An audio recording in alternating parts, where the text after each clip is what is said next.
Welcome to the Hoops Culture Podcast, where we talk about all things basketball. We are back for episode 20. Yes, sir. Let's just clap it up. We finally got here. Came a long way. I'm really happy that we did get here. You guys mean so much to me, and yeah, man, just love making you guys happy every single day. And, you know, we will continue to strive forward and get to 30. We will get to 30 soon. Hopefully our following just keeps growing every single day. Love all you guys, and just wanted to say that in the beginning so I don't forget at the end, because you guys really do mean a lot to me. So thank you for everything. Thank you for making my life a lot better. So yeah, you guys are the best. But anyways, as you can see in the top right, I got my Twitch up there. Yeah, follow the Twitch. We stream now. Streaming has been a lot of fun. A lot of fun. So yeah, I mean, if you like, just like live streams, anything about 2K, Madden, some other games, story mode games, then just check it out. Honestly, we have a lot of fun, and yeah, um, it's one thing, and I want to get right into this episode because we are going to talk about the most bizarre team in the NBA. Think ever. They're such a weird team. Sacramento Kings. Oh. I mean, I'm a Knicks fan. It's been tough to be a Knicks fan. I would hate being a Kings fan. A Kings fan, just like all that suffering. Man, it is tough. But yeah, um, the Kings just did something new. They fired Luke Walton. Finally. Finally. We've been waiting for the Kings to fire Luke Walton forever. He was never a good coach. People thought he was a good coach when when he had that streak with the Warriors, but I think anybody who just knew how to write a simple pick and roll play and execute it on 2K would be able to coach that team, because that team is one of the greatest teams of all time. Like top 5 greatest team of all time. Broke the record of regular season. And people thought, and the Lakers thought, oh, maybe he could help our young guys. He didn't help nothing, because they were terrible with Luke Walton. And he was just, I mean, he kind of messed up with Lonzo Ball a bit with the relationship. As soon as LeBron went there and they weren't winning, he shipped him off right off the team. The Kings that year were surprisingly good, but they didn't make the playoffs because the West was so competitive. They finished, I believe, 39 and 43 that year, which was a good 9 seed. They were a fun team to watch. Young, athletic, running up and down the court, led by De'Aaron Fox. Buddy Hield was at his best. Yeah, they were a really fun team to watch. Their coach, Dave Yeager, was phenomenal that year. I mean, for a Kings coach, he was great, to their standards. Then what happens is he gets fired, which I kind of thought was odd because they just had a great season for their standards. And you're going to fire that guy who actually made the team look good and respectable, and they were in a playoff spot for most of the season. Till the Clippers turned it up in March and April, and they started winning a lot of games. But then again, you guys were a good team, a decent team. You guys weren't bad, and you fired Dave Yeager, which was odd in my opinion, very odd. Then you signed Luke Walton, who couldn't even win with the Lakers, with LeBron James on the team, and they had to shut down LeBron. So they didn't look like, oh shoot, we didn't even go to the playoffs with LeBron. That's embarrassing. So they shut him down. I believe in March-ish, or February, March. And yeah, fired Luke Walton, went to the Kings, which was, I didn't like that fit from the beginning. You see a drop in everything that they were known for in 2018, 2019. Just dropped. That pace, that fast-paced team just looked awful. Awful every single year. They looked terrible. Oh, 2019, 2020, they were terrible. Last year they sucked. This year when he was coaching, they were terrible. Buddy Hield hasn't been himself. Luke Walton was mishandling that, and kind of threw him off his rhythm, like putting him in the starting lineup, not putting him in the starting lineup, and like, why would you mess that up with a great shooter who was, amazing in 2019, 2018, 2019? You just messed up that whole relationship. He was great. And then, De'Aaron Fox, who looked, is kind of looks like he doesn't want to be in Sacramento anymore. And then you got the whole Marvin Bagley situation, which has to be the weirdest thing I've ever seen in my life. I think Marvin Bagley's still a great player. Just being on that team, that doesn't fit. It doesn't fit if you're not gonna like it. Like he just so they told him to get in the game a couple games ago. He said, "Nah, I'm good. I'm Gucci, bro." Just sat right back down. You got that shows how they lost respect for him immediately. Immediately. So yeah, I mean, Luke Walton got fired. Best thing for the team, I believe. Alvin Gentry took over. He wasn't really a good coach either in New Orleans. I mean, they couldn't win. So yeah, I mean, they're gonna be stuck with another bad coach that's not gonna help them win for the rest of the year. I mean, I don't think they were really in position to win in the West to go anywhere. An 8 seed, maybe the play-in. I could see it possibly, but they're still competitive at 10-9. So I don't know. I mean, what's next for the Kings? Uh, if De'Aaron Fox doesn't request a trade, you make sure you get him the best help that you can. Um, I like the Tyrese Halliburton fit. He fits in kind of well with them. De'Aaron Fox is having a little slow year. Um, Davion Mitchell has been amazing as a pick. It's kind of weird with all those guards how they fit well and actually work kind of well together. It's kind of odd, but it works. Um, Bagley, I don't know what they're going to do with him. I mean, I suppose you start playing him, but is he going to show the same effort, especially being done dirty the entire year? I don't know. I don't know. I don't know at all. What the Kings really need to do, though, I think they need to get a new front office, a new scouting team, a new front office GM, a good GM. Like, the moves they make are so stupid. Like, they're really just not good moves at all. Get a good head coach. Find a young coach that could fit with them. Not a Luke Walton coach that plays slow. Get someone that wants them to play fast. Like, and draft good. You get all those first round picks every year, and you don't know how to draft. There was there was so many. How many busts did they draft? 2012. I believe it was Thomas Robinson. I said it in my past video. I don't remember the year. I think it was 2012. You got George Papagiannis. Like, oh my God, like Willie Cauley Stein, who's bad. I mean, you had DeMarcus Cousins. Why would you draft another center? And man, like they just don't know how to draft, and I don't know what's next for that team, but they need to just clear house with all the front office, get a new coaching staff, get a younger coaching staff, get a better front office that actually has a good look for players in the draft. They draft horrible every single year.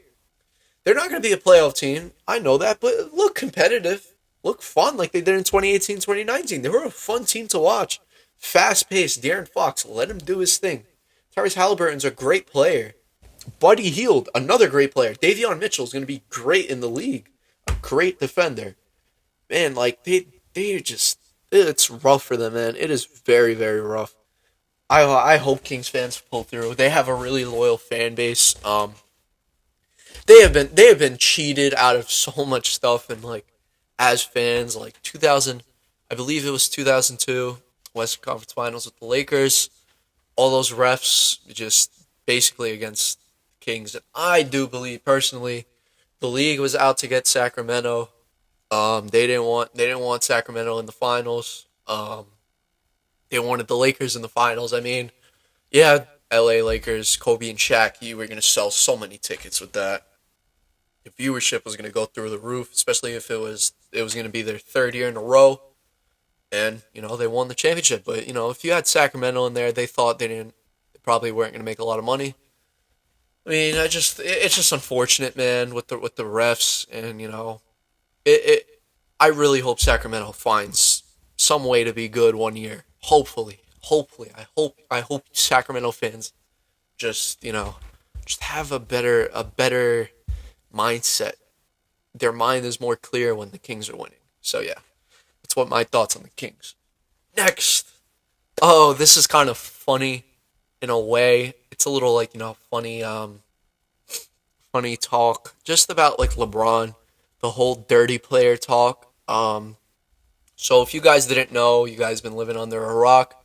LeBron James got into an altercation with Isaiah Stewart, a young center on the Detroit Pistons, who I like. I like watching him play. He's a great player, but he's a bit of a as everybody on like Instagram or Twitter would say, a menace. Yeah, he's a menace. Um, he literally. So what happened was LeBron. They're on the free throw line. LeBron's trying to box out. He looks a little frustrated, but he tries to kind of push off Isaiah Stewart, but he goes back and spinning back fist his face. Um, LeBron went to immediately apologize to him, but damage was already done. Isaiah Stewart was bleeding. He was red hot, mad. Doesn't This is going up in his face. Kind of guys bring him back, like they're pulling him back. Then he goes to run right after LeBron. LeBron's not doing anything. Westbrook's squaring up, getting ready for him to come. But NBA players are not gonna throw a swing because Isaiah Stewart gotta find a lot of money just for running at him. Imagine if he swung on him, he would have got like a 40, 50 game suspension. It's just not the same on how the league used to deal with that stuff. But it's a lot more stricter, which is better because children do watch the NBA. You don't want to influence children like violence or anything like that. I mean, unless you're watching a combat sport, that's a lot different. But it's not a combat sport; it's a physical sport, yes. But the league doesn't want to see nobody get punched or anything like that. That's not good. Especially seeing a guy like LeBron get into a fight. That wouldn't be good because LeBron's a role model for kids. But anyways, there's been a lot of talk. Skip Bayless, the biggest clown on TV, was talking about LeBron. LeBron's a dirty player, this and that, and I posted a TikTok about it. I thought it was pretty funny. I got 27K views on it. It was pretty funny. He was like, he closed his fist. That was so funny to me. I was crying laughing. But yeah, like you're saying LeBron's a dirty player. I mean, there's been instances in the past where we have seen LeBron do dirty things, like I'd say like pushing people, like on fouls and stuff. But do I necessarily think he's a dirty player? No, not for that instance, because like then again, I see you're getting frustrated. He tried to push him off, but I mean he went immediately to apologize to him because there's a lot of players like a Grayson Allen who was notorious for being a dirty player who would never apologize for things like that. In the league, he still does that stuff. But yeah, he'd never apologize. LeBron went to him to apologize and say, my bad. It's different if you're not going to apologize. I don't think anything is an intentional thing. That was an intentional thing. Isaiah Stewart did kind of like overreact a bit. But then again, when you're in the heat of the moment, you get hit like that and you're bleeding, like you get pissed off. I just kind of feel bad that he got fined so much money.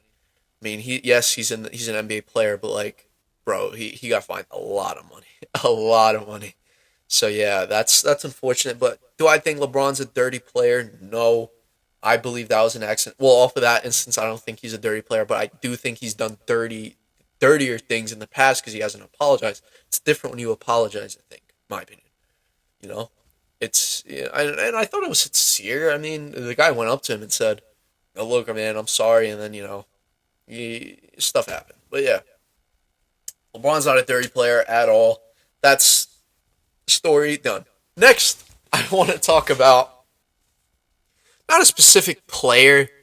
I will reference some of the older players, but there's a lot of old, like, guys who played in the '90s, like late '90s and like early 2000s, late 2000s, who just like, I don't know what's their problem, but they think so stupidly. Like, they're all mixed opinions. Let's start off with like Kevin Garnett. The stuff that like just the things that he did in the past. Like, damn, you wouldn't think he's a human. The stuff he was saying to some players is kind of messed up. I mean, his trash talk was really deep. I mean, Charlie Villanueva, like Tim Duncan, like that was messed up.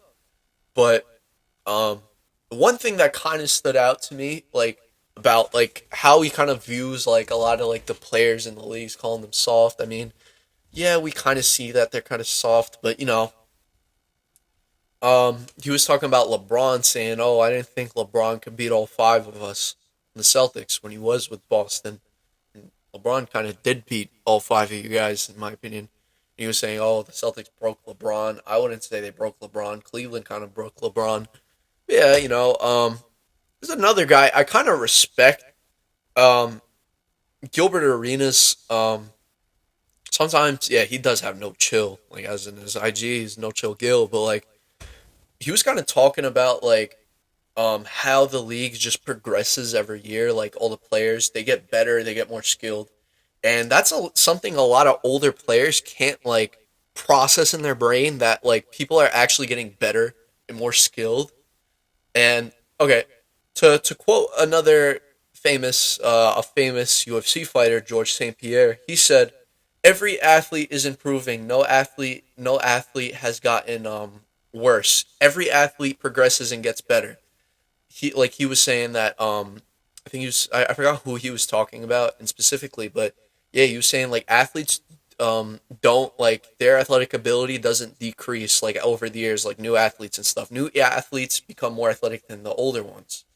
So yeah, like you kind of see that with Gilbert Arenas talking about how some of these guys who played now would kill some of the like would really like kill them on the court in the '70s or the '80s.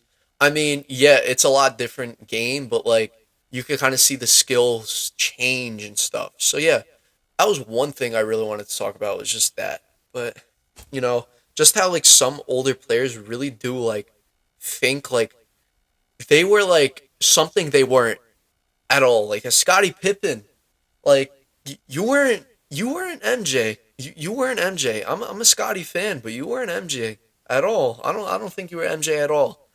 I like Scotty. I liked how he played, but he wasn't MJ. I don't know why he's talking like that. Like he's doing a little much lately. But yeah, guys have been have a little out of pocket thoughts. But that's one thing I wanted to say. But anyways, thank you guys for watching for 20 episodes. I really appreciate it. When we get to 30, we'll have another fun episode. But yeah, see you guys later. Peace.